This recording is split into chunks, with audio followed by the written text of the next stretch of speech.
சக்தி ஜோதிட குழுவின் சார்பாக ஸ்ரீ கடவுளருள் டிவி நேயர்களுக்கு பணிவான நமஸ்காரங்கள். நேயர்கள் அனைவருக்கும் சக்தி ஜோதிட குழுவின் சார்பாக பொங்கல் நல்வாழ்த்துக்கள்.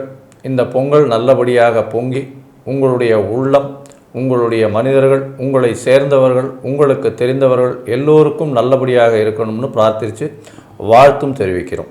அனைத்து நேயர்களுக்கும் பொங்கல் நல்வாழ்த்துக்கள். சக்தி ஜோதிட குழுவின் சார்பாக அடியேன் KS ஐயங்கார் ஐயா, ஹரிஹர சர்மா ஐயா. இப்போ விஸ்வாவசு வருஷம் தை மாதத்தினுடைய பலன்கள் 15/1/2026 12/2/2026 வரலும் உண்டான காலகட்டத்தை தை மாதம்னு சொல்கிறோம். சரி, இப்போ ஐயா கிட்ட கேட்போம், இந்த மாதத்தினுடைய கோல்சாரம் என்ன, இந்த மாதத்தில் வரக்கூடிய விசேஷ நாட்கள் என்னென்ன அப்படின்றத கேட்போம். அதற்கு பிறகு ஒரு ராசியாக மேஷம் முதல் மீனம் வரை என்னென்ன பலன்கள் இருக்குது அப்படின்றதையும் பார்க்கலாம். அனைவருக்கும் அஸ்ட்ராலஜர் ஹரிஹர சர்மாவின் பணிவான நமஸ்காரங்கள். எப்பொழுதுமே ஜோதிட சாஸ்திரத்தில் மட்டும் இல்லை, வழக்கு மொழியாகவும் சொல்கிறது தை பிறந்தால் வழி பிறக்கும். மார்கழி பிறந்து முடிஞ்சு தை பிறக்குது. தை பிறக்கக்கூடிய காலகட்டங்கள் அப்படின்றது நம்மளோட ஜோதிஷ சாஸ்திரத்தில் சொல்லியிருக்கிறது. தக்ஷணாயனம் முடிஞ்சு உத்தராயண புண்ணிய காலம் பிறக்கக்கூடிய காலகட்டங்கள். இந்த உத்தராயண புண்ணிய காலகட்டங்கள் அப்படின்றத பொறுத்தளவுக்கு தேவர்களுடைய பகல் பொழுதை குறிக்கக்கூடியது உத்தராயண புண்ணிய காலம். தக்ஷணாயனம் அப்படின்றத பொறுத்தளவுக்கு தேவர்களுடைய இரவு பொழுதை குறிக்கக்கூடிய காலகட்டங்கள். இதில் இன்னொரு விசேஷம் அப்படின்னாக்க, உங்களுக்கு மகரத்திலேருந்து கடகம் வரையிலும் உத்தராயண புண்ணிய காலகட்டங்கள். இதில் சூரியன் பலம் பெறக்கூடிய காலகட்டங்கள். பொறுத்தளவுக்கு தை பிறந்து சித்திரையில் சூரியன் உச்சம் பெறக்கூடிய காலகட்டங்கள். இந்த காலகட்டங்களில் தான் பரிகார பூஜைகள், பரிகார ஹோமங்கள் மற்றும் ஆலயங்களில் உள்ள சிறப்பு வழிபாடுகள் செய்யக்கூடிய காலகட்டங்கள். இதுக்கு முன்னாடி இருந்தது தட்சிணாயன புண்ணிய காலம். தட்சிணாயன புண்ணிய காலத்தில் சூரியன் நீச்சம் அடைகிறாரு துலாத்தில். அதனால் இந்த பரிகார காரியங்கள், எப்பொழுதுமே பரிகார காரியங்கள் செய்யும் பொழுது சூரியன் பலம் பெறும் காலகட்டங்களில் நாம் செய்கின்ற பரிகாரங்கள் பலன் தரும். அடுத்தது, இவர் தேவர்களுடைய பகல் பொழுதாக இருக்கிறதுனால கண்டிப்பாக நாம் என்ன காரியம் நினச்சி பரிகாரம் செய்கிறோமோ அந்த பரிகாரம் ஜெயிக்கக்கூடிய வாய்ப்புகள் உண்டு. அப்படியேற்பட்ட மகா உன்னதமான காலகட்டங்கள் இந்த தை பிறக்குது. தை பிறந்தால் வழி பிறக்கும். 15/1/2026 12/2/2026 வரலும் தை மாதம் பிறக்குது. இதில் ஃபஸ்ட்டு ஆரம்ப நாள் அப்படின்றது பொங்கல். பொங்கல் அப்படின்றாக்க பொங்கலுக்கு முன்னாடி போகி. போகி அப்படின்றது பழையன கழிதலும் புதியன புகுதலும் தான் நம்மளுடைய தமிழர் மரபு. அப்படியேற்பட்ட போகி முடிஞ்சு பொங்கல் தொடங்குது. இந்த பொங்கல் தொடங்கக்கூடியது அப்படின்றது குருவோடைய வாரமான வியாழக்கிழமையில் பரம பவித்திரமான திதியான துவாதசி திதியில் கேட்ட நட்சத்திரத்தில் சுக்கிர ஹோரையில் நாம் பொங்கல் வைக்க வேண்டிய நேரம் சொல்லிடுறோம். நம்ம அத்தனை நேயர்களுக்கும் இது பயனுள்ளதாக இருக்குமா? பயனுள்ளதாக இருக்கும். பொங்கல் வைக்க வேண்டிய நேரம் சுக்கிர ஹோரை. காலையில் 9:30 AM - 10:30 AM பொங்கல் பானை வச்சு வழிபட வேண்டிய நேரம். சூரிய பகவானை வழிபட வேண்டிய நேரம் அப்படின்றதும் இந்த காலகட்டங்கள். அப்போ இப்படி ஏற்பட்ட பரம பவித்திரமான காலகட்டங்களில் இந்த தை மாதம் பிறக்குது. இதில் இந்த மாதத்தில் உள்ள விசேஷ தினங்களை பார்த்துட்டு அடுத்தது கிரகங்களுடைய பொசிஷனை பார்க்கலாம். அப்போ மாதம் பிறக்கும்பொழுதே பொங்கல் பிறக்குது. அதுக்கு அடுத்தது பார்த்தோம்னாக்க 16/1/2026 அன்னைக்கு பிரதோஷ வழிபாடு. அது தவிர கணு. இந்த கணு அப்படின்றது வீட்டில் உள்ள ஆண்கள் நல்லா இருக்கிறதுக்காக பெண்கள் வைக்கக்கூடியது கணு பொங்கல் அப்படின்றது பேர். அதே போல் நம்மளுடைய வளர்ப்பு ஜீவனான மாடுகளுக்கு பொங்கல் வைக்கக்கூடிய மாட்டுப்பொங்கல் மற்றும் கரிநாள் அப்படின்றது 16/1. அதுக்கு அடுத்தது பார்த்தோம்னாக்க அமாவாசையிலேயே விசேஷமான அமாவாசை தை அமாவாசை. அந்த தை அமாவாசை அப்படின்றது 18/1/2026 நம்மளுடைய பித்திருக்கள் காரியம் செய்யக்கூடிய காலகட்டங்கள் தை அமாவாசை, மாலைபக்ஷம் மற்றும் ஆடி அமாவாசை. அப்போ பித்திருக்களுக்கு உண்டான காரியங்கள் செய்யக்கூடிய தை அமாவாசை பரம பவித்திரமான அமாவாசை 18/1/2026. இதுக்கு அடுத்தது பார்த்தோம்னாக்க 25/1/2026 ரத சப்தமி. அதே போல் 26/1/2026 எல்லா மக்களுமே எதிர்பார்க்கக்கூடியது.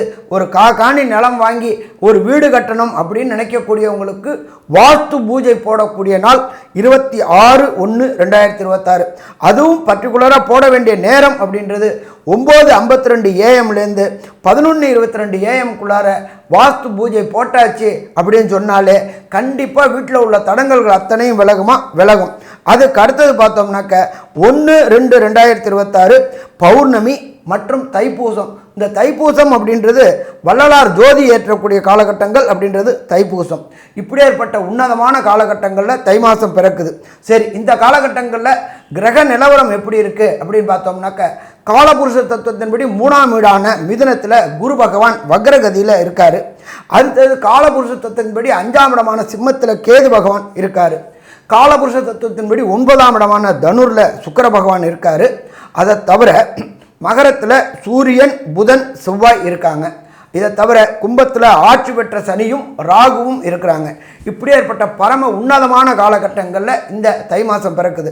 இப்போ நாம் பார்க்க போகிறது ஒவ்வொரு ராசிக்கும் என்னென்ன நற்பலன்கள், என்னென்ன தீய பலன்கள், அதற்கு உண்டான எளிய பரிகாரங்கள் எல்லாரையும் பார்க்க போகிறோம். அன்பார்ந்த மகர ராசி அன்பர்களே, உத்திராடம், திருவோணம், அவிட்டம் இந்த 3 நட்சத்திரமும் 9 நட்சத்திர பாதமும் கொண்டது மகர ராசி அன்பர்கள். ராசியாதிபதியான சனி பகவான் ராசிக்கு 2ல் இருக்கிறாரு. ராசியில் பார்த்தோம்னாக்க சூரியன், புதன், செவ்வாய், சுக்கிரன் 4 கிரகங்களும் இருக்கிறாங்க. அப்போ இந்த 4 கிரகங்களும் ராசியில் இருக்கிறது மிக மிக சிறப்பு. என்ன சிறப்பு சாமி அப்படின்னாக்க புதனும் சூரியனும் சேர்ந்து இருக்கிறது புத ஆதித்ய யோகம். அதே போல் பார்த்தோம் அப்படின்னு சொன்னாக்க செவ்வாய் உச்சம் பெற்று இருக்கார் ராசியில், அதுவும் சிறப்பு.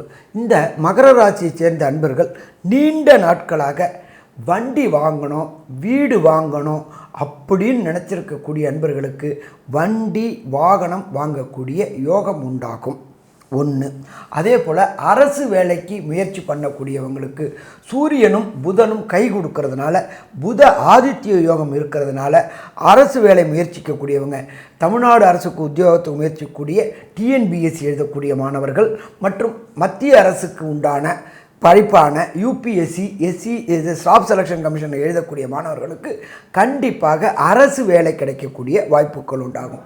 மருத்துவம் படிக்கணும்னு நினைக்கக்கூடிய மகர ராசி என்பவர்களுக்கு சூரியனும் செவ்வாயும் மற்றும் சனியும் தொடர்பு இருக்கிறதுனால, ராசிநாதனான சனியும் இருக்கிறதுனால இந்த மருத்துவ படிப்புக்கு உண்டான நீட்டு, ஐஐடி, ஜேஇஇ போன்ற கல்விகளுக்கு உயர்கல்விக்கு முயற்சிக்கக்கூடிய மகர ராசி என்பவர்களுக்கு கண்டிப்பாக மருத்துவத்துறையில் கண்டிப்பாக கிடைக்கும். விரும்பிய பல்கலைக்கழகங்களில் விரும்பிய கோர்ஸ் கிடைக்கக்கூடிய வாய்ப்புகள் உண்டு. இதை தவிர பிடிஎஸ் படிக்கணும், எம்டிஎஸ் படிக்கணும்னு நினைக்கக்கூடியவர்களுக்கும் அதுவும் கிடைக்கக்கூடிய வாய்ப்புகள் உண்டு. ஆனாலும் உங்களுடைய எண்ணங்களும் செயல்பாடுகளும் பிரம்மாண்டமாக இருக்கும். ஏன்னா 2ல் ராசிநாதன் இருக்கார், கூட ராகுவும் இருக்கிறாரு. அதனால் கொஞ்சம் தடித்த வார்த்தைகள் வரக்கூடிய வாய்ப்புகள் உண்டு. அதனால் எச்சரிக்கையோடு இருந்தால் பிரச்சனைகளை தவிர்க்கலாமா? பிரச்சனைகள் தவிர்க்கலாம். அதை தவிர பார்த்தோம் அப்படின்னாக்க இந்த நீண்ட நாட்களாக மகர ராசியை சேர்ந்த நண்பர்களுக்கு வம்சம் விருத்தி கிடைக்காதவங்களுக்கு வம்சம் விருத்தி கிடைக்கக்கூடிய வாய்ப்புகளும் உண்டாகுமா? வாய்ப்புகளும் உண்டாகும். நீண்ட நாட்களாக திருமணம் தடை தாமதம் ஏற்பட்டவங்களுக்கு திருமணம் தடை தாமதம் விலகக்கூடிய வாய்ப்புகளும் உண்டு. சரி, இந்த நம்ம எப்பொழுதுமே மாத பலன்கள் சொல்லக்கூடியது விரைவாக செல்லும் கிரகங்கள் சூரியன், சந்திரன், அங்காரகன், புதன், சுக்கிரன். இந்த புத பகவானும் சுக்கிர பகவானும் மகர ராசி என்பவர்களுக்கு என்னென்ன நற்பலன்களை தருவாங்க அப்படின்றது நம்மளுடைய கேஎஸ் ஐயங்கார் அவங்க சொல்லுவாங்க. ஐயா, அற்புதமாக சொன்னீங்க. அதாவது மகர ராசியை பொறுத்தவரையிலும் பார்த்தீங்களே, ஏன்னால் அவங்களுக்கு மிகப்பெரிய வெற்றி, மிகப்பெரிய ஏற்றமான காலம். ஏன்னா ராசிக்கு 4ஆம் அதிபதி அப்படின்னு சொல்லக்கூடிய செவ்வாய் ஆட்சி பெற்று போயிருக்கிறது, உச்சம் பெற்று போயிருக்கிறது, பெரிய ஏற்றத்தை கொடுக்க போகிறது. இதை தவிர பார்த்தீங்களே, ஏன்னால் இந்த ரியல் எஸ்டேட் துறையில் இருக்கிறவங்க, கனிமம் அந்த மாதிரியான விஷயங்கள், மைனிங் இந்த மாதிரி விஷயங்கள், சட்டம் ஒழுங்கு இதில் இருக்கிறவங்களுக்கெல்லாம் பெரிய ஏற்றம் கிடைக்கக்கூடிய காலகட்டம். ஏன்னா உங்களுடைய ராசிநாதன் 2ஆம் இடத்துல ஆட்சி பெற்று மூலத்திரிகோண வீட்டில் இருக்கிறது பெரிய விசேஷத்தை கொடுக்க போகிறது. அது தவிர பார்த்தீங்கன்னா பணவரவிற்கு பஞ்சம் இருக்காது. ஆனால் பேச்சில் ரொம்ப ஜாகிரதையாக இருக்கணும். நீங்கள் பேசக்கூடியதை தவறாக புரிந்து கொள்ளக்கூடிய வாய்ப்புகள் மிகவும் அதிகம். ஏன்னா 2ஆம் இடத்தில் இருக்கக்கூடிய சனி, ராகு நிச்சயமாக அந்த மாதிரியான பேச்சை கொடுப்பார். பணம் வரவிற்கு அதிகமான பணவரவு வரக்கூடிய வாய்ப்புகள் நிச்சயமாக இருக்கும். உங்களுடைய ராசியில் பார்த்தீங்கன்னா ராசிக்கு 6ஆம் அதிபதினு சொல்லக்கூடியவர் புதன். அவரே உங்களுடைய ராசியில் இருக்கார். அவர் 6, 9 அதிபதி. இது பார்த்தீங்கன்னா 5ஆம் அதிபதி, 9ஆம் அதிபதி 2 பேருமே உங்களுடைய ராசியில் இருக்கார். 1, 5, 9 மிகப்பெரிய ஏற்றத்தை கொடுக்கக்கூடிய காலகட்டமாக இருக்குது. ஏன்னா ராசிநாதன் 2ஆம் இடத்துல இருக்கார், ஆட்சி பெற்று மூலத்திரிகோண வீட்டில் இருக்கார். 5ஆம் அதிபதியான சுக்கிரனும் சரி 9ஆம் அதிபதியான புதனும் சரி உங்களுடைய ராசியிலேயே இருக்கார். பெரிய ஏற்றம் கிடைக்கக்கூடிய காலகட்டம். எடுத்த காரியங்கள் நிச்சயமாக நிறைவேறும். நீங்கள் நினைத்த காரியங்கள் எல்லாமே நிச்சயமாக நிறைவேறக்கூடிய காலகட்டமாக இருக்கும். தீர்க்கமான சிந்தனை, தீர்க்கமான முடிவுகள் எடுக்கக்கூடிய வாய்ப்புகள் நிச்சயமாக இருக்கும். அது தவிர பார்த்தீங்கன்னா உங்களுடைய ராசிக்கு வெளிநாடு, வெளியூர், வெளிமாநிலம் செல்லக்கூடிய வாய்ப்பு இருக்கும். கொஞ்சம் அலைச்சல் கொஞ்சம் அதிகமாக இருக்கும். அதாவது வேகமாக செல்ல வேண்டிய காலகட்டமாக இருக்கும். இந்த காலகட்டத்தில் பார்த்தீங்கன்னா உங்களுடைய ராசிக்கு 9ஆம் அதிபதியும் சரி 5ஆம் அதிபதியுமான அதாவது சுக்கிரனும் புதனும் உங்களுடைய ராசிக்கு 2ஆம் இடம் 9, 10 அதிபதிகளும் சேர்ந்து இருக்கக்கூடிய காலகட்டம்ன்றதுனால இது தர்ம கர்மாதிபதி யோகம்னு சொல்லுவாங்க. அதனால் பொது சேவை செய்யக்கூடிய வாய்ப்புகள் மிகவும் அதிகம். அது தவிர பொது வாழ்வில் இருக்கிறவர்களுக்கு நல்ல ஒரு ஏற்றம் கிடைக்கக்கூடிய காலகட்டம். பேச்சில் ரொம்பவும் இதுவாக இருக்கிறது ரொம்பவும் நல்லது. ரொம்பவும் ஜாக்கிரதையாக இருக்கிறது நல்லது. இதோட பார்க்கும்பொழுது உங்களுடைய ராசிக்கு 11ஆம் இடத்தை உங்களுடைய ராசிக்கு 10ஆம் இடத்தை குரு பார்க்குறார். 10ஆம் இடத்தை பார்க்குறதுனால தொழிலில் பன்முக தொழில் பண்ணக்கூடிய வாய்ப்புகளும் சொந்த தொழில் செய்பவர்களுக்கு நல்ல ஒரு ஏற்றம் கிடைக்கக்கூடிய காலகட்டமாக அமையப்போகிறது. உங்களுடைய முயற்சிகள் எல்லாமே வெற்றி பெறக்கூடிய வாய்ப்புகள் நிச்சயமாக இருக்கும். அது தவிர பார்த்தீங்கன்னா உங்களுடைய வேலையில் புதிய மாற்றங்கள் ஏற்றங்கள் கிடைக்கக்கூடிய வாய்ப்புகள், உங்களுக்கு பதவி புகழ் அந்தஸ்து கௌரவம் அதெல்லாம் வரக்கூடிய வாய்ப்புகள் நிச்சயமாக உண்டு. மொத்தத்தில் இந்த காலகட்டத்தில் பார்க்கும்பொழுது முயற்சிகள் எல்லாமே வெற்றியடையும். இருந்தாலும் சில நாட்கள் தள்ளி வைப்பது நல்லது. அந்த சில நாட்கள்னு சொல்லக்கூடியது சந்திராஷ்டம நாட்கள். இந்த சந்திராஷ்டம நாட்களில் என்ன எளிய பரிகாரம் செய்யலாம்? அது தவிர இந்த மகர ராசிக்காரர்களுக்கு இன்னும் 1 மாதம் இருக்குது. அதாவது மாசி மாதத்தில் தான் சனி பகவான் வாக்கிய பஞ்சாங்கம் பிரகாரம் 7.5 சனியை விட்டு போகிறார். அதனால் என்ன எளிய பரிகாரம் செய்யலாம் அப்படின்றத பற்றி நம்ம ஐயா கிட்ட கேட்போம். ஐயா நல்லா அற்புதமாக சொன்னீங்க. மகர ராசியை காரத்தவங்களுக்கு இந்த தை மாதம் 15/1/2026 12/2/2026 4 நாட்களை புதிய முயற்சிகள், வெளியூர், வெளிமாநிலம், வெளிநாடு பயணங்களை தவிர்க்கணும். அது அப்படின்றத பொறுத்தளவுக்கு 2/2/2026, 3/2/2026, 4/2/2026 மற்றும் 5/2/2026 இந்த 4 நாட்களும் புதிய முயற்சிகள், வெளியூர், வெளிமாநிலம், வெளிநாடு போகிறத தவிர்க்கணும். அப்படி அதை தவிர்க்க முடியலை அப்படின்னு சொன்னாக்க அருகில் உள்ள பெருமாள் கோயிலில் பெருமாளுக்கு திருமஞ்சனம் பண்ணிவிட்டு அந்த திருமஞ்சனம் தீர்த்தத்தை வாங்கி குடிச்சிட்டு புறப்படுங்க. வர பிரச்சனை வந்த பிரச்சனை விலகும். சரி, அடுத்தது இந்த மகர ராசியை சேர்ந்த அன்பர்களுக்கு தசாநாதனோ, புத்திநாதனோ, அந்தரநாதனோ, சூட்சமநாதனோ சரியில்லை அப்படின்னாக்க கிடைக்கக்கூடிய பலன்களின் தன்மை குறையக்கூடிய வாய்ப்புகள் உண்டு. அதனால் நம்ம என்ன பண்ணணும் அப்படின்னாக்க நம்மளுடைய அதிபதியான சனீஸ்வர பகவானை சரணாகதி அடையணும். நீங்கள் இருக்கிற இடத்துக்கு பக்கத்தில் உள்ள ஏதாவது ஒரு கோயிலில், ஈஸ்வரன் கோயிலில், நவகிரகத்தில் உள்ள சனீஸ்வர பகவான்கிட்ட சனிக்கிழமை சனி ஹோரையில் சனீஸ்வர பகவானுக்கு 3 எள் தீபம் மற்றும் 9 முறை பிரதட்சணம் வாங்க. அதே போல் மாதத்தின் கடைசி சனிக்கிழமை அன்னைக்கு தயிர் சாதமோ எள் சாதமோ பண்ணி நேவேத்தியம் பண்ணி வர பக்தர்களுக்கு விநியோகம் பண்ணுங்கள். இதை தவிர இந்த ஒரு காயத்ரி மந்திரம் சொல்கிறேன், அதையும் சொல்லுங்கள். ஓம் காகத்வஜாய வித்மகி கட்க ஹஸ்தாய தீமகி தன்னோ மந்த பிரஜோதியாத். இதை டெய்லியே 8 ட்ரிப்பு சொல்லிக்கிட்டு வாங்க. இதை தவிர அருகில் உள்ள ஏதாவது ஒரு கோசாலைக்கு போயிட்டு அந்த கோசாலையில் கோவுக்கு, பசுவிற்கு அந்த மாதத்திற்கு உண்டான வைக்கோல், அகத்திக்கீரை, புல் இதை வாங்கி கொடுத்துட்டு வாங்க.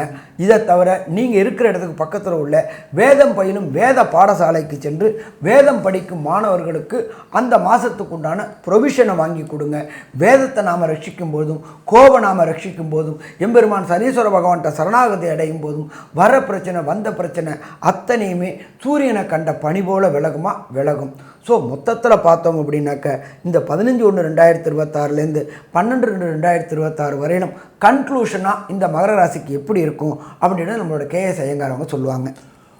மகரம் சிகரத்தை அடையக்கூடிய நாட்கள் வெகு தூரத்தில் இல்லை. இந்த மாதத்திலிருந்து அவர்களுக்கு பெரிய ஏற்றம் கிடைக்கக்கூடிய காலகட்டம். பணவரவிற்கு பஞ்சம் இருக்காது. உடல் நலத்தில் நல்ல ஒரு ஏற்றம் இருக்கும். இருந்தாலும் சிறு சிறு பிரச்சனைகள் வந்து போகும். உங்களுடைய ராசிக்கு பார்த்தலையானால் இந்த ரியல் எஸ்டேட் வியாபாரங்களில் பெரிய ஏற்றம் கிடைக்கக்கூடிய வாய்ப்பு, புதிய வீடு மனை வாங்கக்கூடிய வாய்ப்பு, தாயின் சொத்துக்கள் வரக்கூடிய வாய்ப்பு, தாயின் உடல்நிலையில் நல்ல ஒரு ஏற்றம் இருக்கக்கூடிய வாய்ப்புகள் நிச்சயமாக உண்டு. பேச்சில் ஜாகிரதையாக இருக்கிறது நல்லது. கடுமையான பேச்சுக்கள், அதாவது தவறாக புரிந்து கொள்ளக்கூடிய வாய்ப்புகள் நிச்சயமாக இருக்கும். முயற்சிகள் எல்லாமே வெற்றி பெறும். புதிய வேலை அமையக்கூடிய வாய்ப்பு நிச்சயமாக இருக்கும். வேலையில் மாற்றங்கள் ஏற்றங்கள் வரக்கூடிய வாய்ப்பு, தொழிலில் மிகப்பெரிய ஏற்றம் இருக்கக்கூடிய வாய்ப்புகள் உண்டு. பொது காரியங்களுக்கு செலவு செய்யக்கூடிய மனப்பான்மை இருக்கக்கூடிய காலகட்டமாக இருக்கும். படிக்கக்கூடிய மாணவர்களுக்கு நிச்சயமாக படிப்பில் நல்ல ஒரு கவனம் இருக்கக்கூடிய காலகட்டம், வெற்றி நிச்சயமாக கிடைக்கக்கூடிய காலகட்டமாக அமைய போகிறது. அது தவிர பார்த்தோம்னா வெளிநாடு போய் படிக்கக்கூடிய பாக்கியமும் இந்த காலகட்டத்தில் அமைய போகிறது. மொத்தத்தில் பார்க்கும்பொழுது மகர ராசிக்காரர்களுக்கு 95 விழுக்காடு மிகப்பெரிய மாற்றமும் ஏற்றமும் இந்த காலகட்டத்தில் நிச்சயமாக வரும் அப்படின்னு இந்த சக்தி ஜோதிட குழு சொல்லுது. நன்றி, நமஸ்காரம். கடவுள் அருள் டிவியை பார்த்தமைக்க நன்றிகள். மேலும் இது போன்ற தகவல்களை தெரிந்து கொள்ள கடவுள் அருள் டிவியை சப்ஸ்கிரைப் செய்யுங்கள். மறக்காமல் பெல் ஐக்கானை கிளிக் செய்யுங்கள்.